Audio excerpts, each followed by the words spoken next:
एक बार फिर से आप सभी का स्वागत है आपके अपने channel feel the power of quality education में। इसमें हम लोग सॉल्व करेंगे क्वेश्चन नंबर 6।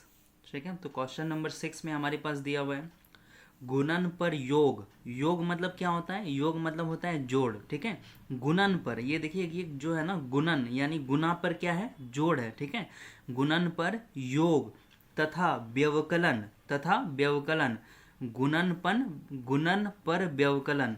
तो ये गुणन है और गुणन पर क्या दिया हुआ है? व्यवकलन यानी कि घटाव, माइनस। ठीक है, तो हमारे पास क्वेश्चन दिया हुआ है गुणन पर योग तथा व्यवकलन पर वितरण गुण का उपयोग करते हुए निम्नलिखित का मान ज्ञात करें। ठीक है, तो हम लोग यहाँ पे क्वेश्चन उतारते हैं। -3/7 इंटू 5/12, यहाँ पे प्लस है तो हम लोग इसको यहाँ पे ब्रैकेट से सेपरेट कर देंगे और प्लस के इधर ब्रैकेट से सेपरेट कर देंगे। ठीक है, इंटू -3/7, दोनों साइड हम लोगों को ब्रैकेट से सेपरेट कर देना है। अब उसके बाद आगे सॉल्व कीजिए। यहाँ पे देखिए मल्टीप्लाई है, जोड़ का साइन नहीं है, मल्टीप्लाई का साइन है। जब भी मल्टीप्लाई का साइन रहता है तो हम लोग क्या करते हैं? ऊपर ऊपर मल्टीप्लाई कर देते हैं और नीचे नीचे मल्टीप्लाई कर देते हैं। अगर ऊपर नीचे कुछ कट रहा होता है तो काट देते हैं। ठीक है, लेकिन यहाँ पे ऊपर नीचे यहाँ पे कट रहा है। ठीक है, तो हम लोग यहाँ पर काट भी सकते हैं। मैं यहाँ पे मल्टीप्लाई कर दे रहा हूँ डायरेक्ट। 3 5 जा 15 और ये माइनस का माइनस, 12 7 जा ये आ गया 84 प्लस 11 3 जा 33, ये माइनस में है तो यहाँ पे माइनस का साइन लगेगा, बाय 12 7 जा 84। ठीक है, अब चूंकि ये माइनस प्लस दोनों आपस में आ रहा है तो इसको हम लोग क्या करेंगे? ब्रैकेट में सेपरेट कर लेंगे। ठीक है, ब्रैकेट में इसको हम लोग सेपरेट कर लेंगे क्योंकि माइनस प्लस दोनों आपस में आ रहा है सामने। अब इसको सॉल्व कीजिए। -15/84, ये प्लस माइनस क्या हो जाएगा? माइनस हो जाएगा, बाई 33/84, माइनस माइनस क्या होगा? प्लस हो जाएगा। सबसे पहले हम लोगों को यहाँ पे एलसीएम लेना होगा। 84 और 84 का एलसीएम कितना आएगा? 84 आएगा। ये माइनस माइनस क्या हो जाएगा? प्लस हो जाएगा। 5 और 3 कितना हो गया? 8। 1 और 3 कितना हो गया? 4, है ना। यहाँ पे माइनस माइनस क्या हो गया? प्लस हो गया। तो इन दोनों को हमने जोड़ दिया। इन दोनों में से बड़ा कौन है? ये बड़ा है, जिसके सामने माइनस का साइन है। यहाँ पर भी हम लोग माइनस का साइन देंगे। ठीक है, अब देखिए ये कट रहा है। ठीक है, ये 48/84 कट जाएगा।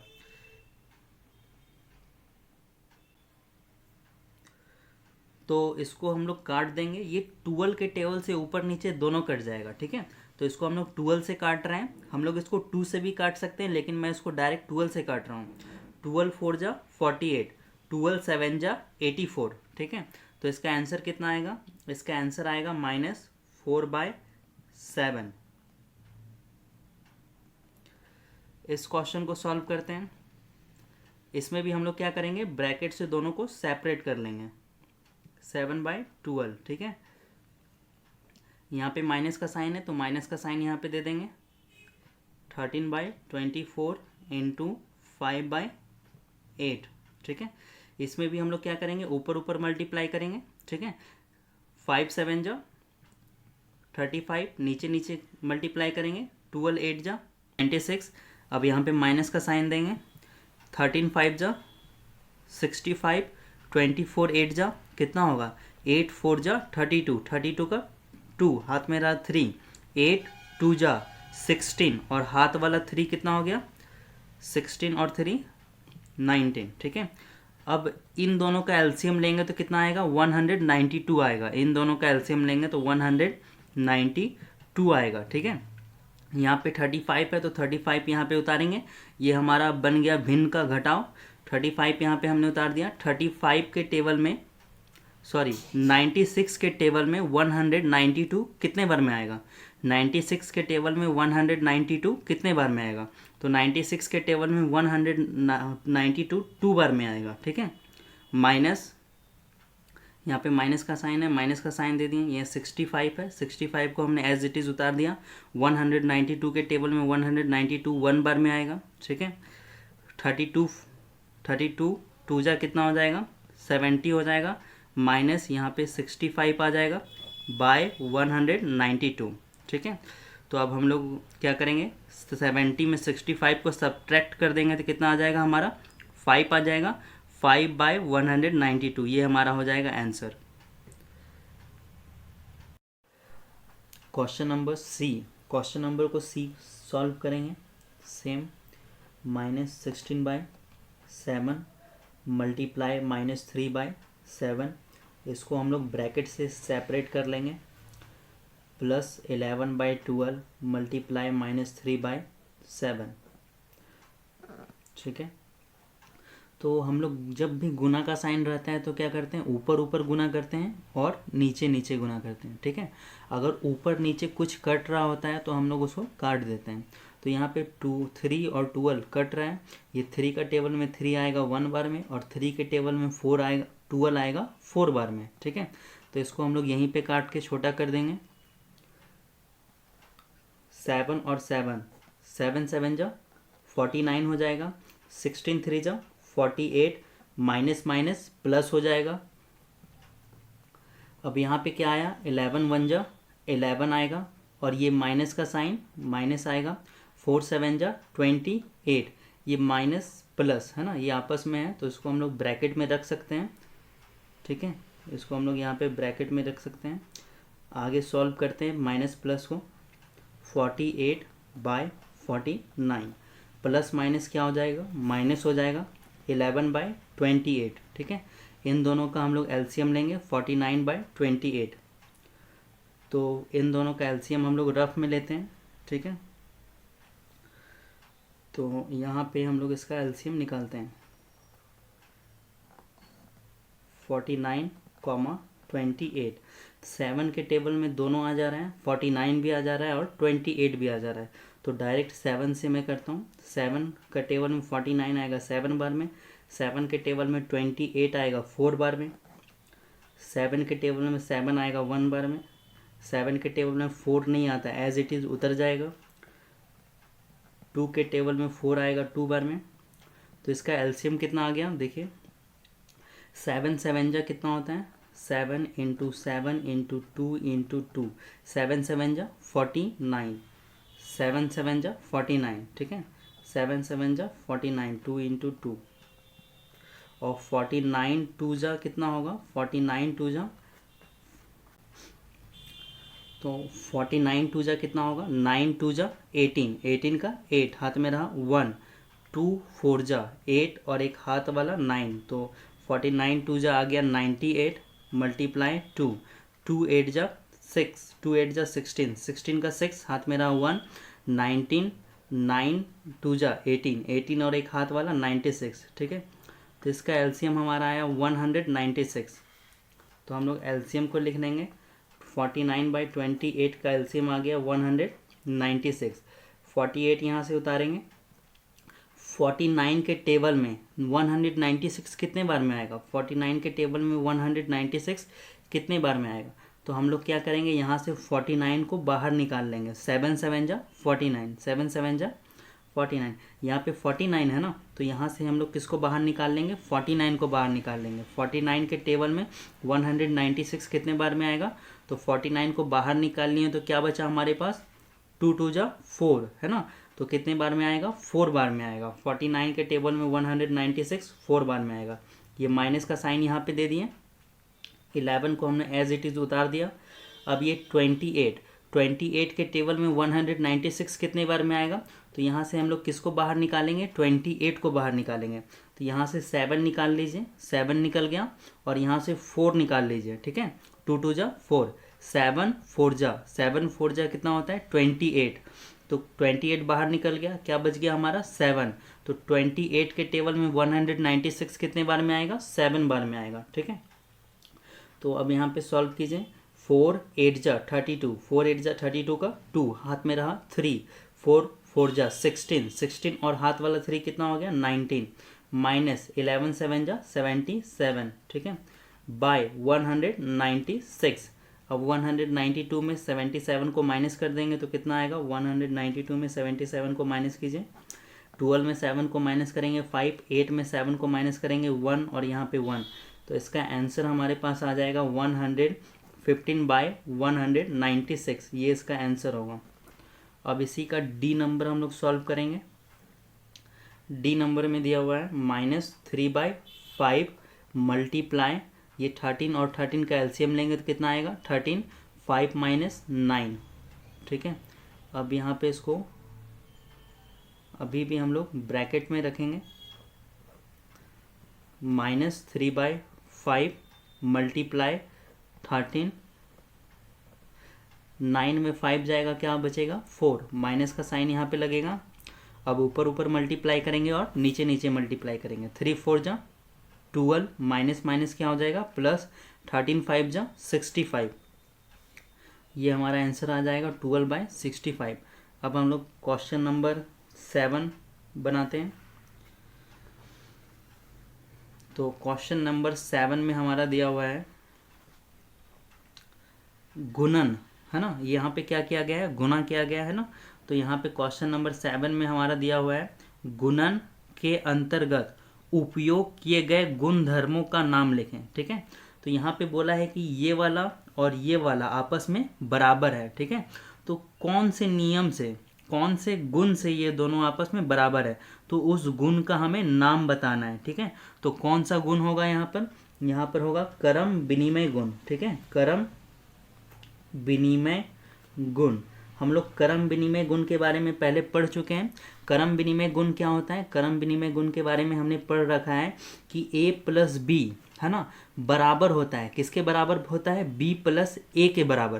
तो ये किस गुण के कारण होता है, तो इसको हम लोग बोलते हैं क्रम विनिमय गुण।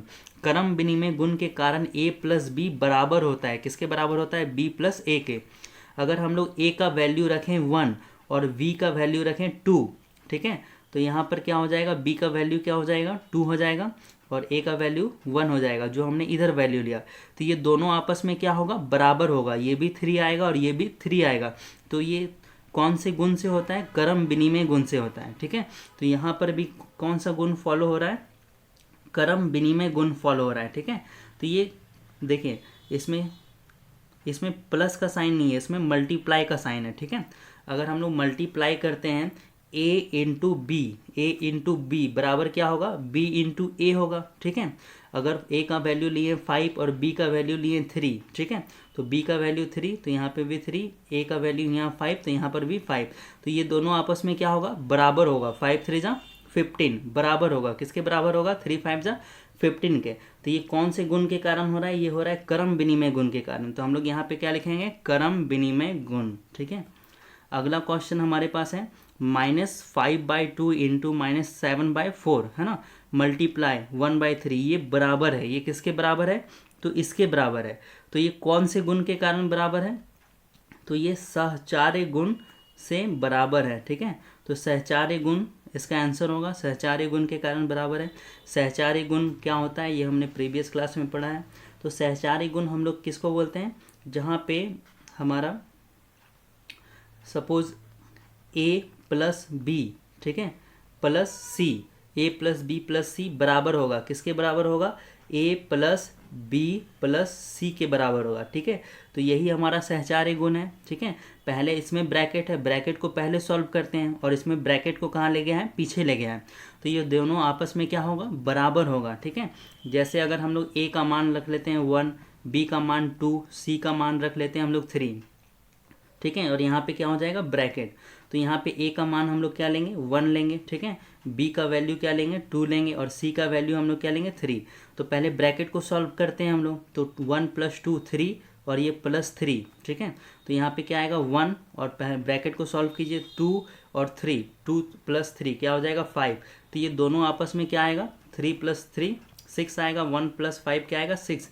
तो ये कौन सा गुण से बराबर होता है आपस में, ये सहचार्य गुण से आपस में बराबर होता है। ठीक है, तो ये क्या था, ये जोड़ का था, तो मल्टीप्लाई का भी हम लोग ऐसे ले सकते हैं। ठीक है, मान लीजिए a इंटू बी, है ना, इंटू सी बराबर होगा, क्या बराबर होगा, तो a इंटू बी इंटू सी, ये आपस में क्या आएगा, बराबर आएगा। ठीक है, तो अब यहाँ पे हम लोग आगे बढ़ते हैं। अब हम लोग बढ़ते हैं क्वेश्चन नंबर सी की तरफ। क्वेश्चन नंबर सी में दिया हुआ है -4/7 इंटू 1, ये क्या है, आप बराबर है, किसके बराबर है, इसके बराबर है। ठीक है, और ये वाला टर्म क्या है, बराबर है, किसके बराबर है, इसके बराबर है, ठीक है। तो ये कौन से गुण के कारण बराबर है, ठीक है। तो ये गुणात्मक तत्सम है ना, इस गुण का नाम क्या है, गुणात्मक तत्सम, और तत्समक भी इसको बोलते हैं, ठीक है, तत्समक। और ये बहुत ही इंपॉर्टेंट है हमारे लिए। एग्जाम में गुणात्मक तत्सम, योज्य प्रतिलोम, योज्य तत्समक पूछता है, इसके बारे में बढ़िया से हमें समझना है, ठीक है। गुणात्मक तत्समक क्या होता है, गुणात्मक तत्समक, ठीक है। तो गुणात्मक तत्समक हम लोग उसको बोलते हैं। तो गुणात्मक तत्समक हम लोग पढ़ रहे थे। गुणात्मक तत्समक क्या होता है, कोई भी संख्या, कोई भी संख्या जिसको हम लोग किसी, जैसे हमारे पास 4 है, तो हम लोग कौन सा संख्या से इसको गुना करेंगे कि इसका वैल्यू, इसका मान नहीं बदलेगा। अगर हम लोग 4 को 2 से गुना करते हैं तो इसका वैल्यू बदल जाएगा, 4 2 जा कितना हो जाएगा, 8। अगर हम लोग 4 को 5 से गुना करते हैं तो इस 4 का वैल्यू बदल जाएगा, 4 5 जा कितना हो जाएगा, 20। लेकिन अगर हम लोग 4 को 1 से गुना करते हैं तो इसका वैल्यू नहीं बदलेगा, 4 1 जा कितना रहेगा, 4, ठीक है। तो गुणात्मक तत्समक, किसी भी संख्या का गुणात्मक तत्समक क्या होगा, 1 होगा। चाहे वो संख्या 7 हो या कोई भी संख्या हो, उसका गुणात्मक तत्समक क्या होगा, 1 होगा, ठीक है। तो 7 को 1 से गुना करेंगे तो इसका वैल्यू चेंज नहीं होगा, ठीक है। तो यहाँ पर गुणात्मक तत्समक का यूज किया गया है। यहाँ पर आप देखिए क्वेश्चन जो है सी, क्वेश्चन नंबर सी, यहाँ पे क्या है, -4/7 को किससे गुना किया है, 1 से गुना किया है, तो इसका वैल्यू क्या होगा, चेंज नहीं होगा, ठीक है। ये बराबर होगा, किसके बराबर होगा, 1 इंटू -4/7, और इसका भी वैल्यू जो है -4/7, ठीक है। तो ये कौन सा गुण है, गुणात्मक तत्समक गुण है। अब आगे देखिए डी नंबर, डी नंबर में कौन सा गुण दिया हुआ है,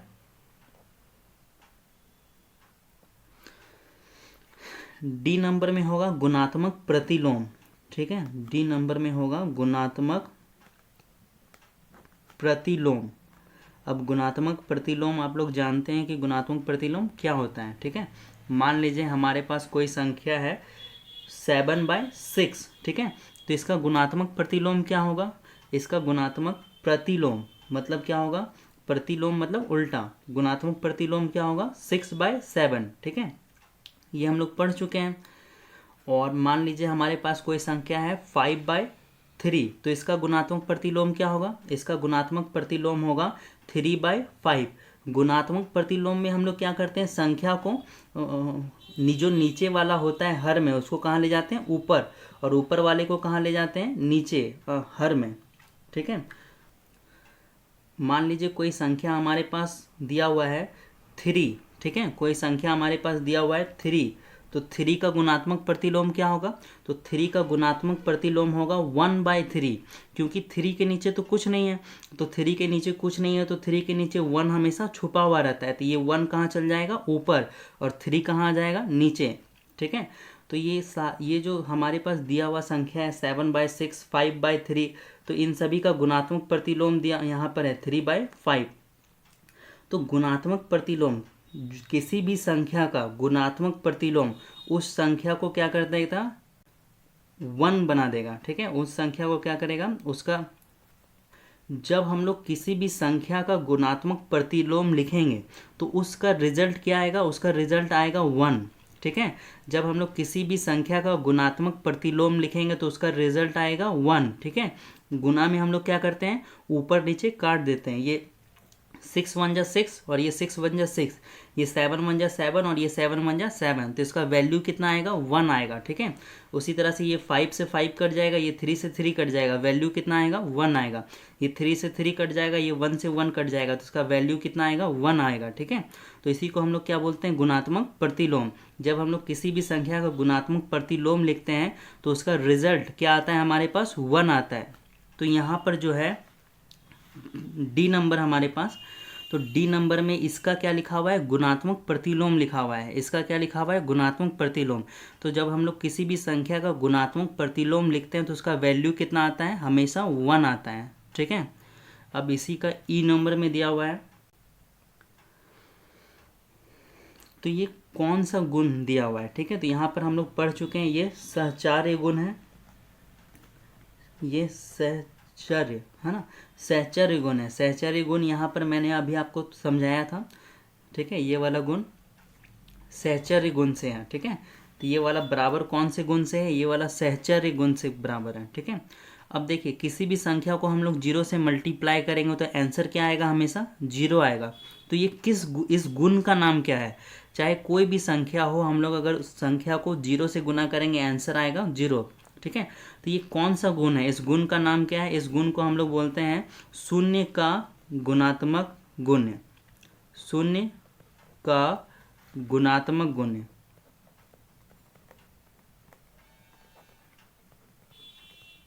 ठीक है। अब हम लोग बढ़ते हैं आगे क्वेश्चन नंबर 8 में, ठीक है। तो क्वेश्चन नंबर 8 में हमें दिया गया है मान ज्ञात कीजिए, ठीक है। तो बहुत ही सिंपल है, ठीक है। तो हम लोग पहले क्वेश्चन को उतार देते हैं। 2/5 इंटू -21/28 मल्टीप्लाई 15/30 मल्टीप्लाई 7/-35, ठीक है। तो हम लोग क्या करते हैं, गुना में जब रहता है तो ऊपर नीचे अगर कुछ कट रहा होता है तो हम लोग उसको काट देते हैं, ठीक है। अगर कुछ नहीं कटेगा तो हम लोग क्या करेंगे, ऊपर ऊपर गुना कर देंगे और नीचे नीचे गुना कर देंगे, ठीक है। तो सबसे पहले देखिए ये 7 के टेबल में ये 7 1 जा 7 और ये 7 4 जा 28, ठीक है।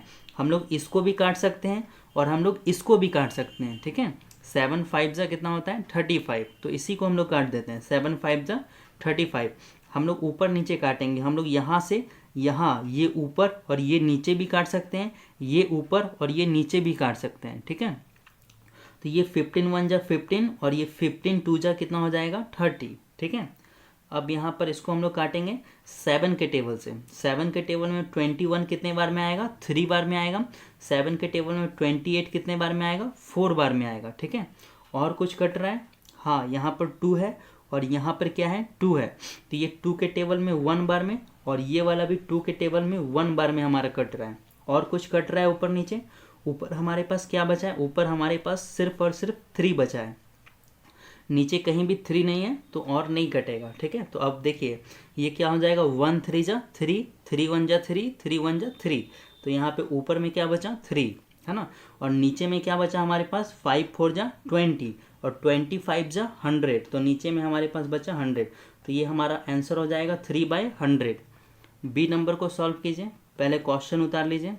3/5 इंटू -17/21 मल्टीप्लाई 36/85 इंटू 30/18, ठीक है। तो अब इसको सॉल्व कीजिए। ये 3 1 जा 3 और ये 3 6 जा 18, ठीक है। ये 6 1 जा 6 और ये 6 6 जा 36, है ना। ये 5 1 जा 5 और ये 5 6 जा 30, ठीक है। और क्या कटेगा, ये 17 1 जा 17 और ये 17 5 जा 85, ठीक है। ये 3 के टेबल में ये 6 कटेगा 2 बार में और 3 के टेबल में ये 21 कटेगा 7 बार में, ठीक है। और कुछ कट रहा है, और कुछ नहीं कट रहा है, ठीक है। तो अब हम लोग क्या करेंगे, ऊपर ऊपर मल्टीप्लाई करेंगे।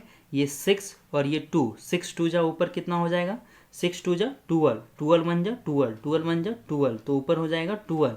नीचे हमारा क्या आ रहा है 7 5 जा 35, ठीक है। तो ये 12/35 हमारा आंसर होगा। अब हम लोग 9 नंबर सॉल्व करते हैं।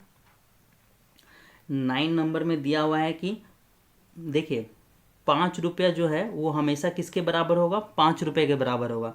क्या ये 5 रुपये 4 रुपये के बराबर होगा, नहीं, 5 रुपये 4 रुपये के बराबर नहीं होगा, ठीक है। तो यहाँ पर क्या दिया हुआ है कि ये वाला टर्म बराबर है, किसके टर्म बराबर है, इसके बराबर है, ठीक है। तो यही हमें बताना है कि ये वाला आपस में बराबर है या नहीं। तो अगर बराबर होगा तो हम लोग क्या लिख देंगे सत्य, है ना। और बराबर नहीं होगा तो हम लोग क्या लिख देंगे असत्य, ठीक है। तो पहले सॉल्व कीजिए। क्वेश्चन है 2/3।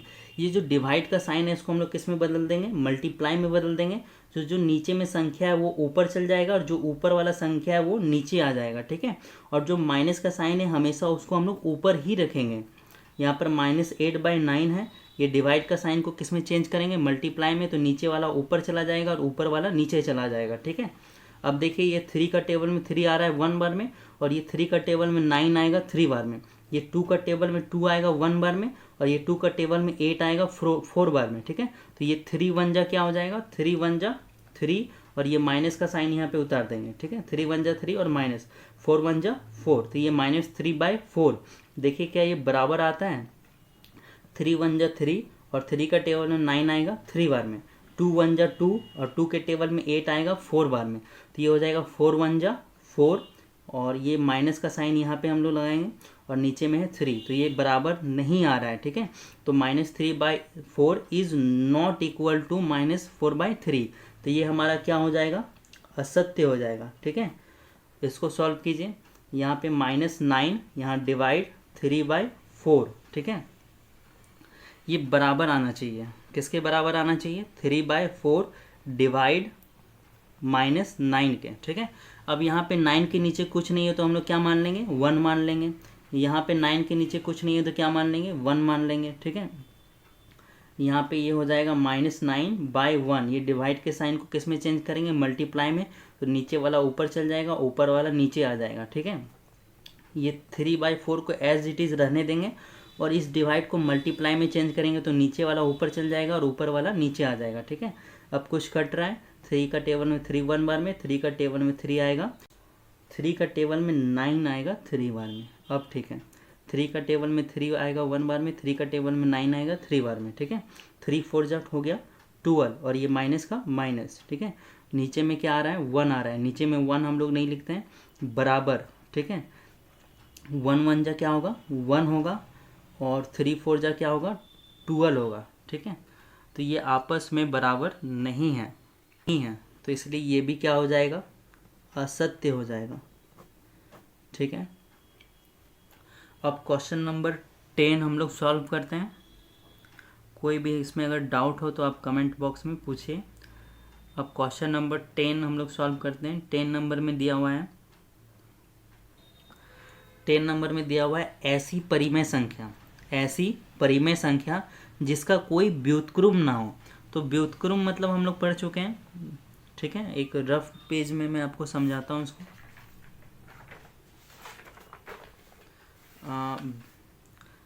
देखिए 5 है ना, तो 5 का व्युत्क्रम क्या होगा, 5 के नीचे क्या है, तो 1 है, ठीक है। 5 के नीचे कुछ नहीं है तो क्या है, 1 है, तो इसका व्युत्क्रम क्या हो जाएगा, 1/5, ठीक है। अगर 4/6 हमारा दिया हुआ है तो इसका व्युत्क्रम है ना क्या होगा, इसका व्युत्क्रम उल्टा 6/4 होगा, ठीक है। तो उसी तरह से अगर मान लीजिए हमारे पास 0 है ना, तो 0 के नीचे कुछ नहीं है तो क्या होगा, 0 के नीचे कुछ नहीं है तो 1 होगा, तो इसका व्युत्क्रम क्या होगा, 1/0, ठीक है। तो ये 1/0 जो है ना ये गलत हो जाएगा, है ना। 1/0 हम लोग कभी भी नहीं लिखते हैं, कभी भी किसी की भी संख्या के नीचे में 0 नहीं होता है, क्योंकि हम लोग 0 को 1 से डिवाइड नहीं दे सकते, ये अपरिभाषित है, ठीक है। तो 0 का कोई व्युत्क्रम नहीं होता है, ठीक है। जब कोई भी 0 है ना तो 0 का कोई व्युत्क्रम नहीं होता है, ठीक है। तो हम लोग अगर इसका 0 का व्युत्क्रम करना चाहें 0/1 का, तो 0/1 का व्युत्क्रम क्या आएगा, 1/0, जो कि अपरिभाषित है, तो ये गलत है, ठीक है। तो 0 का व्युत्क्रम कुछ भी नहीं होता है। तो यहाँ पे क्वेश्चन हमारे पास पूछ रहा है कि ऐसी परिमेय संख्या जिसका कोई व्युत्क्रम नहीं है, तो कौन सा होगा ऐसी परिमेय संख्या, 0 होगा, ठीक है। अगला बी में दिया हुआ है परिमेय संख्याएं जो अपने व्युत्क्रम के समान है, ठीक है। परिमेय संख्याएं जो अपने व्युत्क्रम के समान है। मान लीजिए 5/6 है ना, तो ये 5/6 का व्युत्क्रम क्या होगा, 6/5। तो ये जो है ना 6/5 क्या ये अपने व्युत्क्रम के समान है, सेम है, नहीं, बिल्कुल व्युत्क्रम के समान नहीं है, क्योंकि ये 5/6 है और ये 6/5 है। 1/4 क्या ये अपने व्युत्क्रम के समान है, 1/4 को हम लोग कैसे लिखेंगे, नीचे वाला ऊपर चल जाएगा, और नीचे में हम लोग 1 नहीं लिखते हैं, तो ये अपने व्युत्क्रम के समान है, नहीं, ये अपने व्युत्क्रम के समान नहीं है, ठीक है। एक संख्या हम लोग लेते हैं 1, ठीक है। तो क्या ये अपने व्युत्क्रम के समान है, 1 के नीचे कुछ नहीं है तो क्या होगा, 1 होगा, ठीक है। और ये, ठीक है, तो ये नीचे वाला कहाँ चल जाएगा, ऊपर, और ऊपर वाला कहाँ आ जाएगा, नीचे। ठीक है, तो नीचे तो हम लोग 1 नहीं लिखते हैं, है ना, ये 1 ही आएगा। तो ये क्या होगा, अपने व्युत्क्रम के समान होगा। कौन, 1। ठीक है, तो एक 1 ही एक ऐसा संख्या है जो अपने व्युत्क्रम के समान होगा। तो इसका आंसर क्या होगा, परिमेय संख्याएं जो अपने व्युत्क्रम के समान है। ठीक है, परिमेय संख्याएं जो अपने व्युत्क्रम के समान है, तो इसका आंसर होगा 1। नेक्स्ट दिया हुआ है परिमेय संख्याएं जो ऋणात्मक के समान है। ठीक है, परिमेय संख्याएं जो अपने ऋणात्मक के समान है। ऋणात्मक मतलब क्या होता है, ये है ऋणात्मक का चिन्ह, ये है ऋणात्मक का चिन्ह, और ये है धनात्मक। ऋणात्मक मीन्स माइनस, धनात्मक मीन्स प्लस। ठीक है, अगर ऐसा कौन सा संख्या है जो अपने ऋणात्मक के समान है, जैसे -6, -6 क्या होगा, बराबर 6 हम लोग लिखते हैं, -6 बराबर 6 नहीं होगा। तो ऐसा कौन सा संख्या होगा जो अपने ऋणात्मक के समान होगा। क्या ये जो 6 है -6 के समान होगा, -6 मतलब ऋणात्मक के समान होगा, नहीं। ये जो 6 है -6 ऋणात्मक के समान नहीं होगा। ये जो 5 है ये -5 ऋणात्मक के समान होगा, नहीं, -5 ऋणात्मक के समान नहीं होगा। लेकिन ये जो 0 है ना, ये अपने ऋणात्मक के समान होगा, क्योंकि जो 0 होता है ना वो प्लस माइनस कुछ नहीं होता है, वो हमेशा 0 होता है, -0 कभी भी नहीं होता है। तो ये 0 है जो है वो अपने ऋणात्मक के समान होता है। ठीक है, तो ये इसका आंसर क्या होगा, 0। तो अगला क्वेश्चन अब हमारा है डी नंबर में दिया हुआ है, क्या परिमेय संख्याएं भाग के अंतर्गत सदैव समवृत हैं। तो इसका आंसर आप लोग जानते हैं, इसका आंसर होगा नहीं। परिमेय संख्याएं भाग के अंतर्गत समवृत नहीं होती है, सदैव समवृत नहीं होती है। ठीक है, उसका एक एग्जाम्पल यहाँ पे है नीचे, परिमेय संख्याएं भाग के अंतर्गत सदैव समवृत नहीं होती है। देखिए यहाँ पे अगर हम लोग 2/9 को डिवाइड करेंगे 0/3, 0/3 क्या है, एक परिमेय संख्या है। 0/3 से डिवाइड करेंगे तो क्या आता है हमारे पास, ये 2 इसमें चेंज हो गया मल्टीप्लाई में, तो जो नीचे वाला है वो ऊपर चला जाएगा और ऊपर वाला जो है नीचे चला जाएगा। ठीक है, तो यहाँ पे नीचे में क्या आ जाएगा, 0 आ जाएगा, नीचे में 3 0 या 0, और किसी भी संख्या के नीचे 0 नहीं होता है। ठीक है, किसी भी संख्या के नीचे 0, अगर 6/0 हम लोग लिखते हैं तो 0 से जो है 6 डिवाइड नहीं होगा, 0 के टेबल में 6 नहीं आता है, तो ये अपरिभाषित है। ठीक है, तो परिमेय संख्या भाग के अंतर्गत सदैव समवृत नहीं होती है। ठीक है,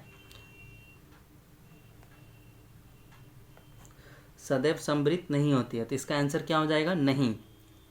अगला क्वेश्चन है, क्या परिमेय संख्या भाग के अंतर्गत सदैव क्रम विनिमय होती है। तो यहाँ पे इसका देखिए, परिमेय संख्याएं भाग के अंतर्गत सदैव क्रम विनिमय नहीं होती है। ठीक है, क्यों नहीं होती है, यहाँ पे देखिए, यहाँ पे 2 परिमेय संख्या लिए हैं ना, और ये भाग क्रम विनिमय क्या होता है, जैसे क्रम विनिमय में हम लोग क्रम को चेंज कर देते हैं। 5/3 डिवाइडेड 4/7, और यहाँ पर क्या किए, 4/7 को हम लोग आगे ले गए हैं। ठीक है, और 5/3 को पीछे ले गए हैं, इसी को हम लोग बोलते हैं क्रम विनिमय। क्रम को चेंज कर देते हैं हम लोग, क्रम विनिमय। तो क्रम विनिमय में जो है ना, परिमेय संख्याएं भाग के अंतर्गत सदैव समवृत नहीं होती है। तो यहाँ पर देखिए, आप देख सकते हैं कि दोनों का आंसर जो है अलग अलग आया है। ठीक है, तो इसका भी आंसर क्या हो जाएगा, नहीं। क्या परिमेय संख्याएं भाग के अंतर्गत सहचार्य होती है, इसका भी आंसर होगा नहीं। अगला है, क्या हम 1 को 0 से भाग कर सकते हैं। सेम यही वाला क्वेश्चन, जैसा कि मैंने आपको बताया कि हम लोग 0 को 6 से डिवाइड नहीं कर सकते हैं, उसी तरह 1 को 0 से भाग नहीं दे सकते। ये हमारे पास संख्या है 1। ठीक है, और 1 को हम लोग 0 से भाग नहीं दे सकते हैं, क्योंकि ये 0 का टेबल में 1 कभी भी नहीं आएगा। ठीक है, तो ये अपरिभाषित है, इसका भी आंसर क्या होगा, नहीं। क्या हम 0 को 1 से भाग कर सकते हैं, इसका भी आंसर क्या आएगा, नहीं।